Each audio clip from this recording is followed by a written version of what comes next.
જે મહિલાઓ વજન અને પેટ ઓછું કરવા માંગે છે તે આજથી આ 5 આદતો છોડી દો.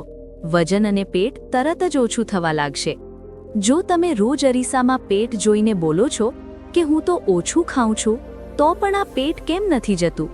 જો કપડાં પહેલાંની જેમ ફિટ નથી થતા અને વજન ધીમે ધીમે વધતું જાય છે, તો આજની આ વાત છેલ્લે સુધી જરૂર સાંભળજો, કારણ કે ભૂલ ડાયટમાં નહીં પણ આદતોમાં છુપાયેલી હોય છે. આજે આપણે કોઈ મુશ્કેલ ડાયટ, જીમની જીદ કે મોંઘા સપ્લિમેન્ટ્સની વાત નહીં કરીએ. આજે વાત થશે તે 5 રોજિંદી આદતોની, જે ચૂપચાપ તમારા વજન અને પેટને વધારતી રહે છે. મહિલાઓ દિલથી મહેનતુ હોય છે, ઘર પરિવાર સંભાળે છે, બધાનું ધ્યાન રાખે છે, પણ સૌથી છેલ્લે પોતાનું. આ જ કારણ છે કે વજન અને પેટ ઓછું થઈ શકતું નથી. હવે ધ્યાનથી સાંભળો, કારણ કે દરેક આદતમાં તમને તમારી જિંદગીની ઝલક દેખાશે. પહેલી આદત, હું તો બહુ ઓછું ખાઉં છું વાળું સૌથી મોટું જૂઠ. મોટાભાગની મહિલાઓ દિલથી માને છે કે તેમનું વજન એટલા માટે નથી ઘટી રહ્યું કારણ કે ઉંમર થઈ ગઈ છે અથવા શરીરની બનાવટ એવી છે, જ્યારે સચ્ચાઈ એ છે કે તે દિવસભર ઓછું નહીં પણ ધ્યાન વગર ખાતી રહે છે. સવારે ઉઠતા જ ચા સાથે 2 બિસ્કિટ, પછી બાળકોનો વધેલો પરાઠો કે બ્રેડ, બપોરે આખું ખાવાનું નહીં કારણ કે કામ બહુ છે, પછી સાંજે થાકમાં મીઠી ચા, રાત્રે ભૂખ વધારે લાગવા પર જે મળ્યું તે ખાઈ લીધું. શરીરને એક પણ સાચું, શાંત અને પૂરું ભોજન મળતું નથી. આમ થવાથી શરીર ડરી જાય છે અને વિચારે છે કે ભોજન ભરોસાપાત્ર નથી. તેથી તે દરેક વસ્તુને પેટની ચરબીમાં બદલીને જમા કરવા લાગે છે. આ જ કારણ છે કે મહિલાઓ બોલે છે કે હું તો વધારે ખાતી જ નથી તો પણ પેટ બહાર આવી રહ્યું છે. અસલમાં પેટ બહાર એટલા માટે આવે છે કારણ કે શરીરને વિશ્વાસ નથી હોતો કે આગલું ભોજન ક્યારે મળશે. જ્યાં સુધી આ આદત નહીં બદલાય ત્યાં સુધી કોઈ ડાયટ કામ નહીં કરે. ખાવાનું ઓછું કરતા પહેલા ખાવાની રીત સુધારવી જરૂરી છે, નહીં તો શરીર હંમેશા દુશ્મન બની રહેશે. બીજી આદત, ભૂખને દબાવીને પોતાને મજબૂત સમજવો. બહુ ઓછી મહિલાઓ વિચારે છે કે ભૂખને સહન કરી લેવી એ બહાદુરી છે, ત્યાગ છે કે જવાબદારી છે. પેટમાંથી અવાજ આવે તો જવાબ મળે છે, હમણાં નહીં, પછી ખાઈ લઈશ. આ જ પછી મહિનાઓ અને વર્ષો સુધી ચાલતો રહે છે. ધીમે ધીમે શરીર શીખી લે છે કે ભૂખનું કોઈ મહત્વ નથી, અને પછી જ્યારે પણ ભોજન મળે છે તે તેને પેટની આસપાસ જમા કરી લે છે. આ જ કારણ છે કે કેટલીક મહિલાઓ ખૂબ ઓછું ખાય છે તો પણ તેમનું પેટ સૌથી પહેલાં વધે છે. ભૂખને વારંવાર દબાવવાથી હોર્મોન્સ બગડે છે, મેટાબોલિઝમ ધીમું થાય છે અને વજન ઓછું થવાનું લગભગ બંધ થઈ જાય છે. સાચું તો એ છે કે ભૂખ લાગવી એ નબળાઈ નથી પણ શરીરની સૌથી ઈમાનદાર ભાષા છે. જે દિવસે તમે ભૂખનું સન્માન કરતા શીખી લેશો તે દિવસથી શરીર તમારો સાથ આપવા લાગશે. નોંધ, શું તમે પણ ઘણીવાર ભૂખ લાગે ત્યારે પોતાને કહો છો કે થોડીવાર વધુ રોકાઈ જાઉં? જો હા, તો નીચે કોમેન્ટમાં ખાલી હા લખી દો, જેથી તમને લાગે કે તમે એકલા નથી. ત્રીજી આદત, ઊંઘનું બલિદાન આપીને પોતાને જરૂરી સમજવું. મહિલાઓ સૌથી પહેલાં પોતાની ઊંઘ કાપે છે. રાત્રે બધા સૂઈ જાય ત્યારે તેમનો સમય શરૂ થાય છે, મોબાઈલ, ટીવી કે બસ શાંતિ. પણ આ જ શાંતિ ધીમે ધીમે પેટની ચરબીમાં બદલાઈ જાય છે. ઓછી ઊંઘ લેવાથી શરીરમાં એ હોર્મોન્સ વધી જાય છે જે ભૂખને વધારે છે અને ચરબીને પકડી રાખે છે. ઊંઘ પૂરી ન થવાથી સવારે ઉઠતા જ થાક રહે છે, ગળ્યું ખાવાનું મન થાય છે, ચા કોફી વધારે જોઈએ છે અને શરીરને ચાલવાનું મન થતું નથી. પછી આખો દિવસ પોતાની જાતને કોસવી, અરીસાથી નારાજ થવું અને રાત્રે ફરી એ જ ભૂલ. પેટની ચરબી ઓછી કરવી હોય તો ઊંઘને સૌથી સસ્તું સમજવાનું છોડવું પડશે.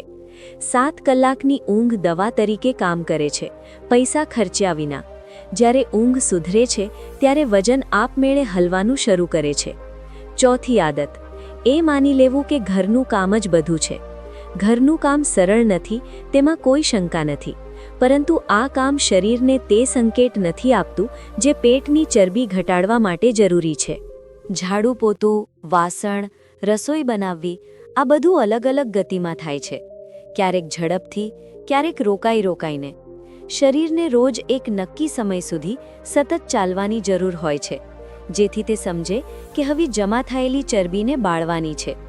જ્યારે આવું થતું નથી ત્યારે શરીર વિચારે છે કે ચરબી સંભાળીને રાખવાની છે, આ જ કારણ છે કે આખો દિવસ કામ કરતી મહિલાઓ પણ પેટથી પરેશાન રહે છે.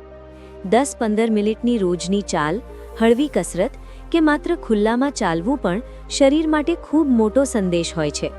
આ આદત છોડવી પડશે કે મારી પાસે ટાઈમ નથી, કારણ કે સચ્ચાઈ એ છે કે જો આજે ટાઈમ ન કાઢ્યો તો કાલે બીમારી આપમેળે ટાઈમ કાઢી લેશે. 5મી અને સૌથી ખતરનાક આદત, પોતાને હંમેશા છેલ્લા નંબર પર રાખવું. મોટાભાગની મહિલાઓની જિંદગી એક જ લાઇન પર ચાલે છે. પહેલા પરિવાર, પછી સંબંધો, પછી જવાબદારીઓ, અને જો કંઈ બચ્યું તો પોતે. સવારે આંખ ખુલતા જ બીજાની જરૂરિયાતો શરૂ થઈ જાય છે અને રાત્રે આંખ બંધ થતાં પણ મગજ બીજાના વિશે જ વિચારતું રહે છે. આ વચ્ચે શરીર શું ઈચ્છે છે, મન શું અનુભવી રહ્યું છે, પેટ કેમ વધી રહ્યું છે, આ સવાલો માટે કોઈ જગ્યા જ બચતી નથી. સતત દબાયેલો તણાવ, અધૂરી ઈચ્છાઓ, કહ્યા વિના સહન કરેલો ગુસ્સો અને પોતાને માટે અપરાધબોધ, આ બધું મળીને પેટની ચરબીને સૌથી વધારે મજબૂત બનાવે છે. શરીર તણાવને સીધો પેટ પર જમા કરે છે, જેથી મુશ્કેલ સમયમાં બચાવ થઈ શકે. એટલે જ બહુ ઓછી મહિલાઓ કહે છે કે હું ઓછું ખાઉં છું તો પણ પેટ ઓછું થતું નથી. અસલમાં પેટ ખાવાનું નહીં, પણ ભાવનાઓ પકડીને બેઠું હોય છે. જે દિવસે તમે પોતાને પ્રેમ કરવાનું શરૂ કરશો, પોતાના થાકને માનશો, પોતાની જરૂરિયાતોને ખોટી નહીં સમજો, તે જ દિવસે શરીર પણ ઢીલું પડવા લાગશે.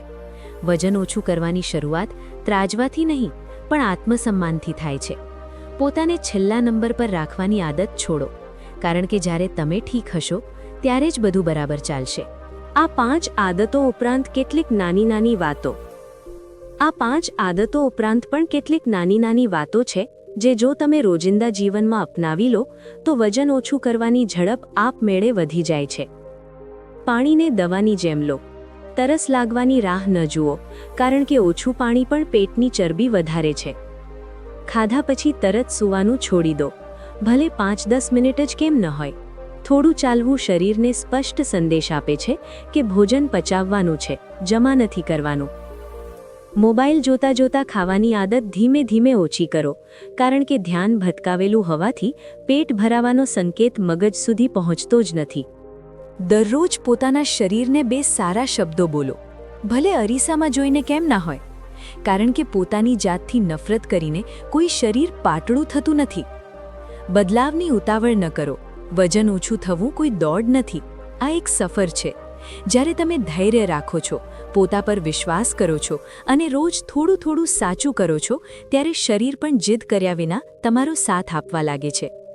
આજે તમે જે સાંભળ્યું તે કોઈ જાદુઈ નુસ્ખો નહોતો, પણ રોજની સચ્ચાઈ હતી. પેટ અને વજન કોઈ એક દિવસની ભૂલ નથી, તેથી તે એક દિવસમાં ઠીક પણ નહીં થાય. પણ જો આજે તમે ઈમાનદારીથી તમારી આદતોને જોઈ લીધી તો સમજી લો કે બદલાવ શરૂ થઈ ચૂક્યો છે. પોતાને દોષ આપવાનું બંધ કરો અને પોતાને સમજવાનું શરૂ કરો.